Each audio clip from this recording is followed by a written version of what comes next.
At the end of the Second World War, the United States found that it was cheaper to sell or just abandon thousands of Jeeps in the Philippines rather than ship them back. Industrious Filipinos took those old military Jeeps, extended them 2 meters or so, slapped on metal roofs, threw a couple of benches into the back, coated it in vibrant colors, ornaments, and an excess of chrome, and began transporting passengers. Almost instantaneously, the jeepney culture was born, and those vehicles became the de facto way that Filipinos began getting around. Today, there are over 50,000 jeepneys on the streets of Manila and untold thousands more around the country. As the jeepney gained popularity, original parts became scarce. In 1966, Dr. Maximino D Juan conceived MD Juan Enterprises, Incorporated, to answer the growing need for Jeep parts in the Philippines, and by 1969 had ventured into the export market, focusing on Jeep bodies and parts identified with World War II, the MB in the Korean War, and the M38. Soon after, the civilian Jeep models like the CJ series were being produced on the production line. Hi, I'm here with Shalimar Cruz from MD Juan. She's a sales executive.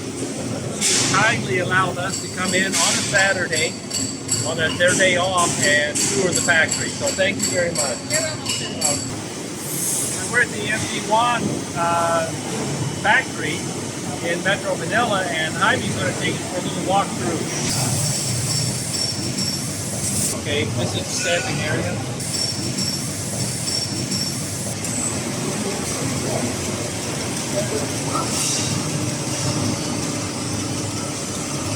Stock.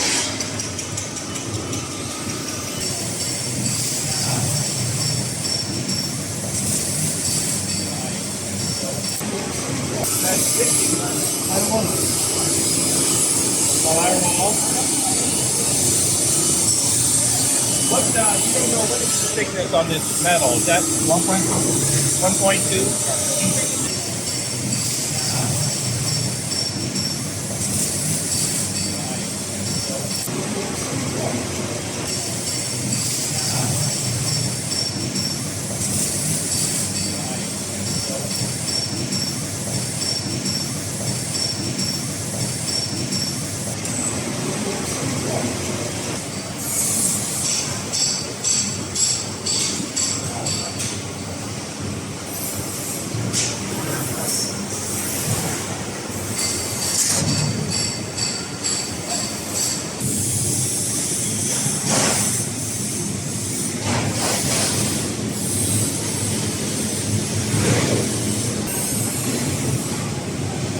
No, I felt like I'm in the Willys factory in Toledo, Ohio, 1942.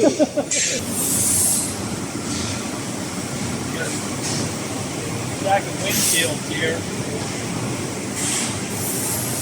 Headlights.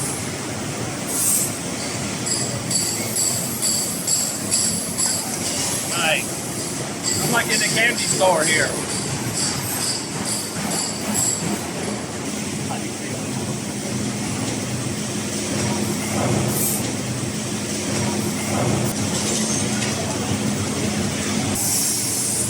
Got the crate rail.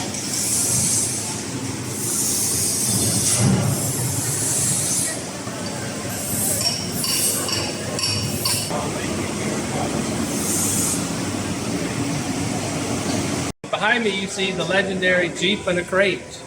And there is such a thing, although these are Jeeps and Jeep parts headed overseas, packed up to go on the ships and be delivered overseas. Hi, we're standing in front of a reproduction MD put out by the MD Juan company, and I'm here with my good friends Selwyn and Martin, and they are reenactors. You can see he's dressed as a World War II Army aviator, and here we got a Philippine Scout, right? Philippine Scout, which was instrumental in the defense of the Philippines.